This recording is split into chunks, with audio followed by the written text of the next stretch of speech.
আসসালামু আলাইকুম। কেমন আছেন সবাই? আশা করি সবাই ভালো আছেন। হয়তো সবাই বিরক্ত হচ্ছেন যে আসলে আমি ভালো কিছু শিখাইতে পারি না। তবে আপনারা যদি সাথে থাকেন অবশ্যই আমি মনে করি যে আপনারা যদি ভিডিওগুলো একবার দেখেন অবশ্যই আপনাদের উপকারে আসবে। আর অনেকে অনেক আশা করে বসে আছেন যে সামনে বিপিএসসি পরীক্ষা, non cadre junior instructor, workshop supervisor আছে। সবাই বিভিন্ন পদে অ্যাপ্লাই করেছেন। যে যার পদে অ্যাপ্লাই করেছেন সেই নিয়ে প্রিপারেশন নিচ্ছেন। কেউ বলতেছেন যে প্রিলি হবে না রিটেন হবে। এখন বিজ্ঞাপনে উল্লেখ ছিল যে 1000 ক্যান্ডিডেটের কম যদি হয় তাহলে প্রিলি হবে না, ডিরেক্ট রিটেন হবে। যেহেতু আইপিসিটি সংখ্যাগরিষ্ঠ লোক তাহলে বেশিরভাগই সম্ভাবনা রিটেন হওয়ারই। তাই আমি রিটেনের যে মূল গুরুত্বপূর্ণ টপিকসগুলো নিয়ে আপনাদের সামনে উপস্থাপনা করার চেষ্টা করতেছি। আপনাদের যদি কারো কোনো সাজেশন থাকে আপনারা অবশ্যই শেয়ার করবেন, কমেন্ট বক্সে কমেন্ট করবেন এবং কোনো জায়গায় যদি বুঝতে সমস্যা হয় সেখানে স্ক্রিনশট দিয়ে কমেন্টে দিবেন। আমি আপনাকে পার্সোনালি নক করে অথবা আমি যেভাবে পারি, আমি যদি সেই জিনিসটা আমার ভুলও হয়, আমি যদি জানি না সেটা জেনে আপনাকে জানানোর ট্রাই করব। এই এত কষ্ট কিসের জন্য? শুধু আইপিসিটিকে ভালোবেসে, আইপিসিটি ডিপার্টমেন্টে পড়ে আইপিসিটির জন্য কিছু করতে পেরে নিজেকে গর্বিত মনে করি। কারণ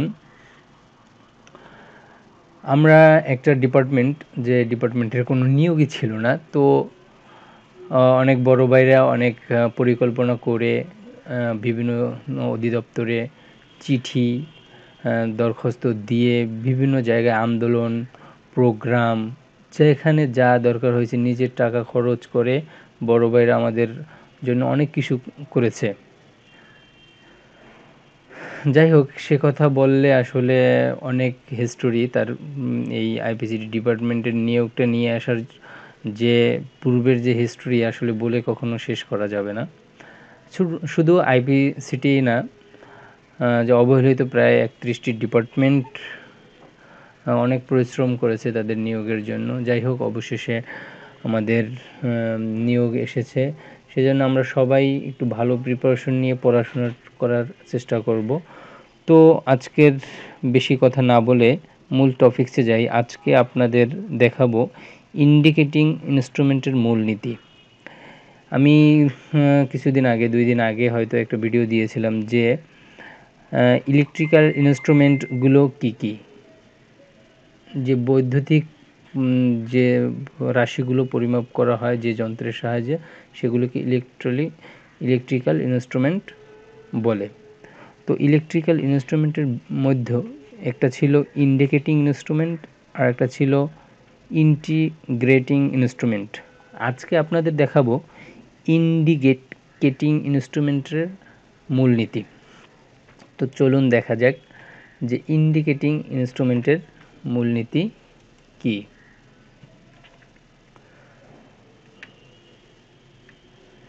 ইন্ডিকেটিং ইনস্ট্রুমেন্টের মূলনীতি এর মধ্যে একটা প্রথমে প্রশ্ন আছে যে ইন্ডিকেটিং ইনস্ট্রুমেন্টের কার্যকর টর্কসমূহ কি কি।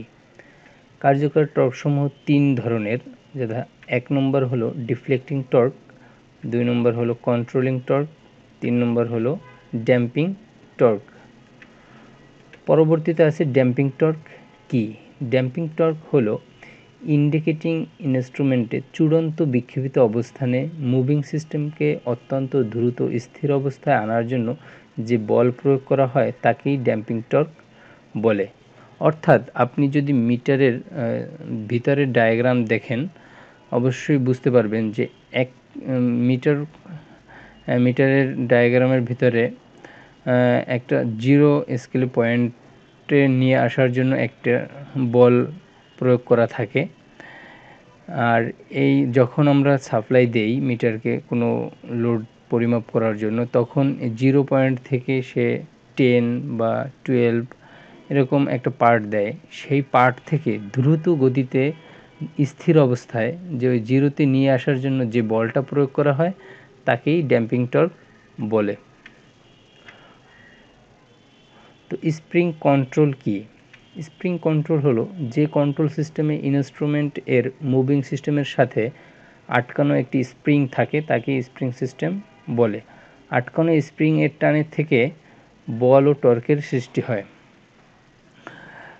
আপনি সামনে যখন গ্র্যাভিটি দেখাবো তখন আপনি মিটারের ভিতরের ডায়াগ্রামটা দেখতে পারবেন, তখন আপনার ক্লিয়ার হবে যে আসলে স্প্রিং কন্ট্রোলটা কি।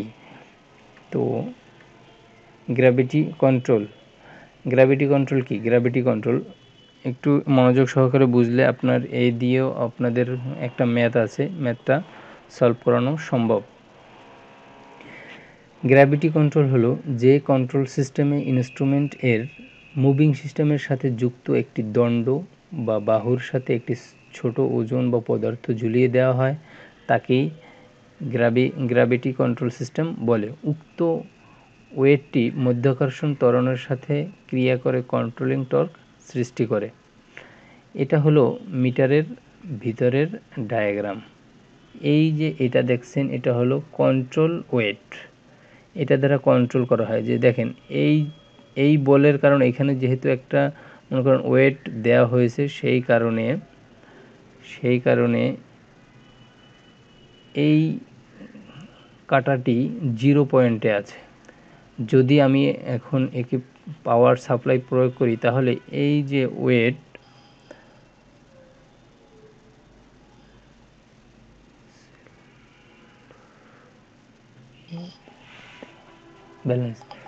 এই যে ওয়েটটা হলো ব্যালেন্স ওয়েট। এই ব্যালেন্স ওয়েটটা সে যখন আমি একটা পাওয়ার সাপ্লাই দেব তখন এই ব্যালেন্স ওয়েটটা নিচের দিকে নিয়ে আসবে। নিচের দিকে আসলে এই কাঁটাটা সামনের দিকে যাবে। তো যত পাওয়ার দেব, যেমন ভোল্টেজ দেব, সে গতি অনুযায়ী সে পার্ট দিবে এই দিকে। তো যখন আমি পাওয়ার সাপ্লাই দিব তখন অবশ্যই এই কাঁটাটা সামনের দিকে যাবে, হয় 10 বা 5 যে কোনো একটা পার্ট দিবে। এই পার্ট থেকে যে স্থির অবস্থায় আবার যে 0 অবস্থায় নিয়ে আসা, এটাই হলো এই ড্যাম্পিং, এটাই হলো এই বলের কাজ। যে পূর্বে আমরা যে বলছিলাম যে ড্যাম্পিং টর্ক কি, এটাই হলো ড্যাম্পিং টর্কের কাজ। আর গ্র্যাভিটি কন্ট্রোল হলো এই যে পদার্থ ঝুলিয়ে দেওয়া হয়, যে একটা এই পদার্থটা ঝুলিয়ে দেওয়া হয়েছে একটা দণ্ডের সাথে, এটাই হলো গ্র্যাভিটি কন্ট্রোল সিস্টেম। এটা মাধ্যাকর্ষণ ত্বরণের সাথে ক্রিয়া করে কন্ট্রোলিং টর্ক সৃষ্টি করে। মাধ্যাকর্ষণ কি? মাধ্যাকর্ষণ ত্বরণের সাথে ক্রিয়া করে কন্ট্রোলিং টর্ক সৃষ্টি করে। মাধ্যাকর্ষণ ত্বরণ যে হলো যে উপর মানে যে কোনো বস্তু আপনি উপরের দিক ছুঁড়ে মারলে সেটা নিচের দিকে টানবে, এটাই এর ধরন। যাই হোক, পরেরটা আছে, পরে আপনাদের আছে, এটা হলো এই গ্র্যাভিটি এর বিস্তারিত। গ্র্যাভিটি সিস্টেমের যে পয়েন্টারটি শূন্যতে অবস্থান করলে চিত্র 2-তে বল সৃষ্টি হয় না।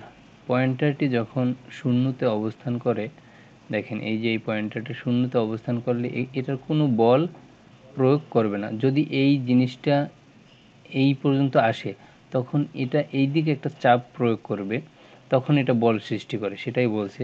এই অবস্থায় কন্ট্রোল ওয়েট লম্বভাবে অবস্থান করে। এই অবস্থায় কন্ট্রোল ওয়েট লম্বভাবে অবস্থান করতেছে, এটাই হলো কন্ট্রোল ওয়েট। এটা লম্বভাবে অবস্থান করতেছে, এখন কোনো বল প্রয়োগ করে না।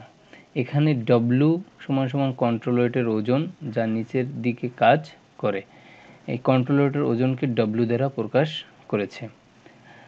এল স্পিন্ডেল থেকে কন্ট্রোল ওয়েটের দূরত্ব।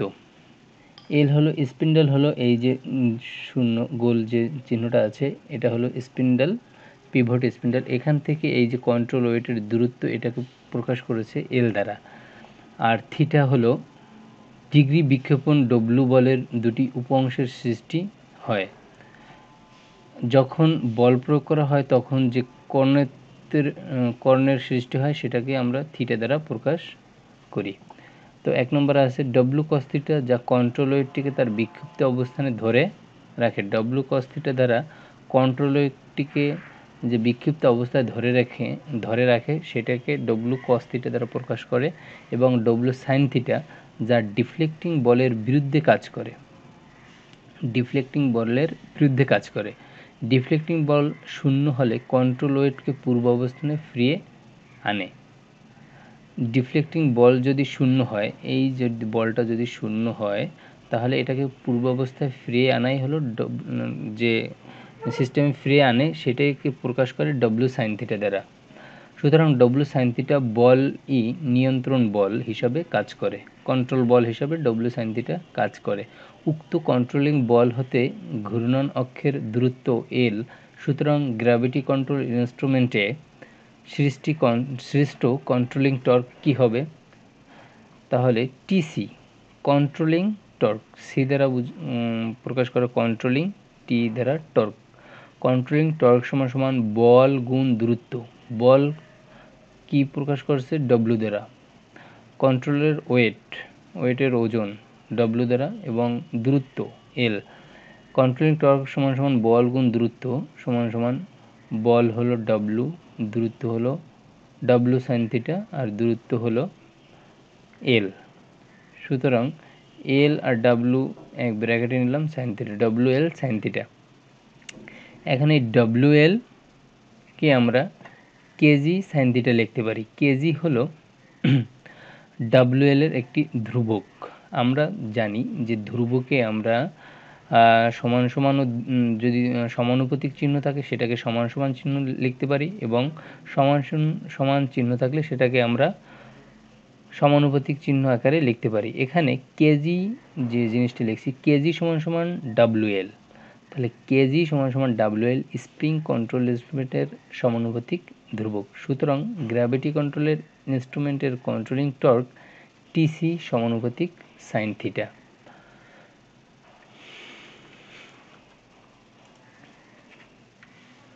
তো পরেরটা হলো স্প্রিং কন্ট্রোল অ্যান্ড গ্র্যাভিটি কন্ট্রোলের পার্থক্য। স্প্রিং কন্ট্রোল হলো মুভিং সিস্টেমের সাথে আটকানো স্প্রিং এর টান থেকে বল ও টর্কের উৎপন্ন হয়। গ্র্যাভিটি কন্ট্রোল হলো মুভিং সিস্টেমের সাথে আটকানো ওজনের টানে বল ও টর্ক উৎপন্ন হয়। কন্ট্রোলিং বল বিক্ষেপ কোণের সমানুপাতিক, আর কন্ট্রোলিং বল বিক্ষেপ কোণের সাইন মানের সমানুপাতিক, সকল অবস্থানে সমভাবে কার্যকর। আর গ্র্যাভিটি কন্ট্রোল হলো নির্দিষ্ট অবস্থানে সঠিকভাবে কার্যকর। স্প্রিং কন্ট্রোল মুভিং সিস্টেম ওজনে হালকা হয়, গ্র্যাভিটি সিস্টেম মুভিং সিস্টেমের ওজনে বেশি হয়। স্কেল সম, গ্র্যাভিটি কন্ট্রোল সিস্টেমে স্কেল অসম। স্প্রিং কন্ট্রোল সিস্টেমে তাপমাত্রা পরিবর্তনের ফলে ত্রুটির সম্ভাবনা থাকে, গ্র্যাভিটি কন্ট্রোল সিস্টেমে তাপমাত্রা পরিবর্তনের কারণে ত্রুটি দেখা দেয় না। স্প্রিং কন্ট্রোলের দাম বেশি, গ্র্যাভিটি কন্ট্রোলের দাম কম। স্প্রিং কন্ট্রোলের ওজনে হালকা, গ্র্যাভিটি কন্ট্রোলের ওজনে ভারী।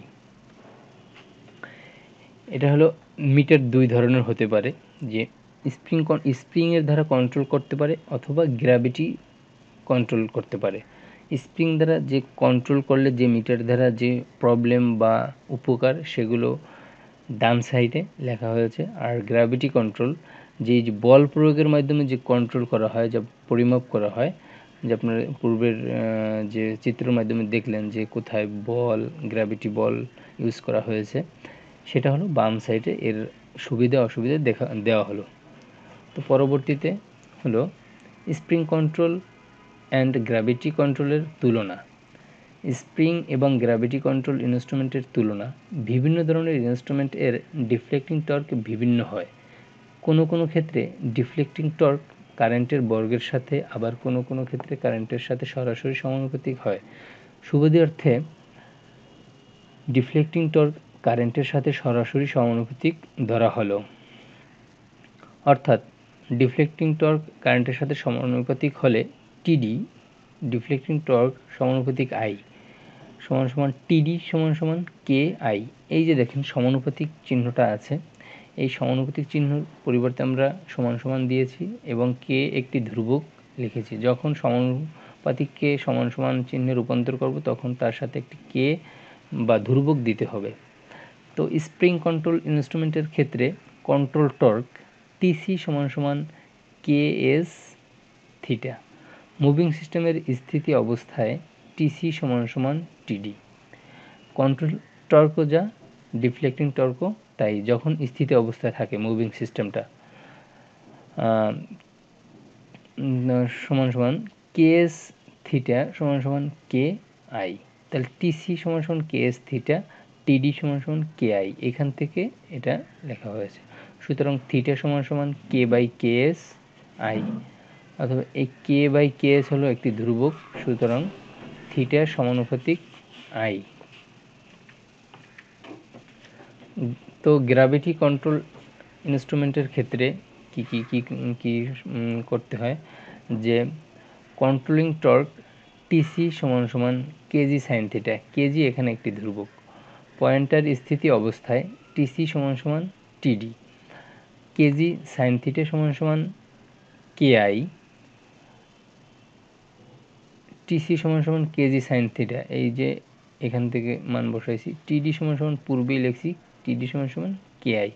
তো সাইন থিটা সমান সমান কে বাই কেজি সমান সমান আই, সুতরাং সাইন থিটা সমানুপাতিক আই। কারেন্টের সাইন থিটার সাথে সমানুপাতিক বিদায় স্কেল অসম হয়। এটা পূর্বেরটা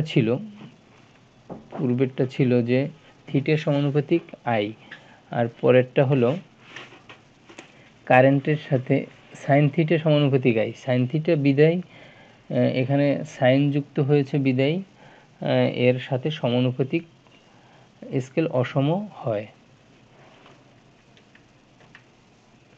পরবর্তীতে একটা ম্যাথ আছে, এই ম্যাথটা খুবই গুরুত্বপূর্ণ। এটা এসেছিল পিসিএল এ 2019 সালে এসেছিল এই ম্যাথটা। তো বিপিএসসির জন্য খুবই গুরুত্বপূর্ণ। আশা করি এই ম্যাথটা মনোযোগ সহকারে দেখবেন। আর যদি কোনো প্রবলেম হয় অবশ্যই কমেন্ট বক্সে স্ক্রিনশট দিয়ে জানাবেন যে আসলে কোথাও কোনো প্রবলেম হলে। তো আমরা আগে অঙ্ক করার আগে অঙ্ক কি চাইছে সেটা আগে মনোযোগ সহকারে বুঝবো, তারপর অঙ্কে করা শুরু করব। একটি অ্যামিটারের টর্ক এর মধ্য দিয়ে প্রবাহিত কারেন্টের বর্গের সমানুপাতিক যদি 10 অ্যাম্পিয়ার কারেন্ট 90 ডিগ্রি বিক্ষেপ সৃষ্টি করে তবে 5 অ্যাম্পিয়ার কারেন্টের বিক্ষেপ নির্ণয় করো ফর স্প্রিং কন্ট্রোল। বলছে স্প্রিং কন্ট্রোলের জন্য 5 অ্যাম্পিয়ার কারেন্টের বিক্ষেপ নির্ণয় করতে বলছে। যে একটা অ্যামিটার টর্কের মধ্যে প্রবাহিত কারেন্টের বর্গের সমানুপাতিক বুঝলাম, যদি 10 অ্যাম্পিয়ার কারেন্ট 90 ডিগ্রি বিক্ষেপ সৃষ্টি করে। যদি কোনো মিটারের ভিতর দিয়ে 10 অ্যাম্পিয়ার কারেন্ট প্রবাহিত হয় তাহলে সে 90 ডিগ্রি কোণ সৃষ্টি করবে। তাহলে যদি 5 অ্যাম্পিয়ার কারেন্টের বিক্ষেপ নির্ণয় করো, তাহলে 5 অ্যাম্পিয়ার কারেন্ট প্রবাহিত হলে এর কত ডিগ্রি কোণ সৃষ্টি করবে সেটা নির্ণয় করতে বলছে। For spring control we know টিডি সমানুপাতিক আই স্কয়ার আর টিসি সমানুপাতিক থিটা। এগুলো এই সূত্রগুলো পূর্বেই আমরা আলোচনা করেছি প্রমাণে। তো থিটা সমানুপাতিক আই স্কয়ার, আই স্কয়ার লিখছি কীভাবে, যে টিডি সমান সমান টিসি যদি হয় তাহলে টিডি সমানুপাতিক আই স্কয়ার হলে থিটা জায়গায় থিটা লিখলাম, সমানুপাতিক টিসির জায়গায় আই স্কয়ার লেখা যায়। স্থির অবস্থায় টিসি সমান সমান টিডি। তো টিসির জায়গায় থিটা 2 বাই থিটা 1 সমান সমান I 2 square by I 1 square. তো থিটা 2 সমান সমান থিটা 2 যদি মান বের করতে চাই তাহলে থিটা 2 সমান সমান থিটা 1 ইন্টু এর সাথে গুণ সমান সমান থিটা 1 সমান সমান 90 ডিগ্রি গুণ I 2 square by I 1 10 square সুতরাং θ2 সমান সমান এটা ক্যালকুলেশন করলে 22.5 অ্যান্সার। এখন আপনারা প্রশ্ন করতে পারেন যে θ2 I2 θ1 I1 এগুলো কি? তাহলে এখানেই দেখেন গিভেন দ্যাট আয়ন সমান সমান হলো যে মিটারের যে রেঞ্জটা দেয়া আছে, মিটারের গায়ে যে রেটটা দেওয়া আছে সেটাই হচ্ছে যে 10 এম্পিয়ার কারেন্ট সে পরিমাপ করতে পারবে। সে পরিমাপের জন্য তার কোণ সৃষ্টি হয় 90 ডিগ্রি। এখন বলছে যদি আমি 5 এম্পিয়ার কারেন্ট পরিমাপ করতে চাই তার থিটা কোণ কত ডিগ্রি হবে সেটা চাইছে। তো আমরা এই সূত্রের মাধ্যমে বের করতে পারি। ধন্যবাদ সবাইকে, অবশ্যই সাথে থাকবেন। আর কোনো সমস্যা হলে বা আর কোনো আপনাদের কোনো সাজেস্ট থাকলে অবশ্যই কমেন্ট বক্সে জানাবেন। আমি পরবর্তীতে সেটা আমার ভুল হলে সংশোধন করে আপলোড করার ট্রাই করব। ধন্যবাদ সবাইকে। আসসালামু আলাইকুম।